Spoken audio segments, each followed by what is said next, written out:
صلى على النبي. الراجل ده داخل على جواز، واكتر هديه ممكن اقدمها له نقوط مني ليه اكله سمك محترمه تشحن معاه لشهرين قدام. هاخده النهارده عند مطعم سمك من اقدم مطاعم السمك اللي موجوده في اسماعيليه. شويه جمبري مظبوط، بطارخ، كابوريا، حرفيا انت الله يكون في عونك. هنروح النهارده عند مطعم ابو رشا، والناس القديمه والكبيره هي اللي هتعرف كلمه ابو رشا دي يعني ايه. هنروح المطعم دوت، وصاحب العريس هو اللي هيشوف المطعم رايق ولا هنتضايق.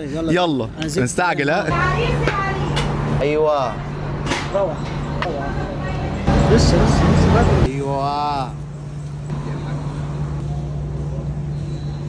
خد يا باشا، بص الجمبريه هنا قد ايه ما شاء الله. ديت هالي ايه يا عم لسه بدري والله. هعرفكم الاكل سريعا تفاصيل. ده طاجن فواكه لوكس، بص كده، بطارخ، جمبري، بيض صوبيا. لا بص الجمبريه قد ايه يا ابني، اهدى.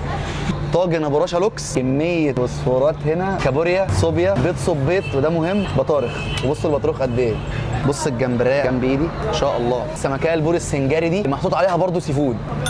عايز اقول لك بقى ان اللي بيدي نفس للمكان هنا مدام رشا ما شاء الله تبارك الله، هي اللي بتطبخ بايديها زي ما انتم شايفين ده، تدي نفس للاكل حرفيا كأنه طالع من البيت. هناكل دلوقتي عند ابو رشا وهنشوف الاكل. هو طبعا في قائمه رايق جدا، بس ده اللي هيقرر في الاخر. الطاجن ده 100 100 خالص بجد والله. المصحف انت تمام؟ ايه يا عم ده؟ سلام طبعا دي على طول شيلها بحنيه على طول اديله.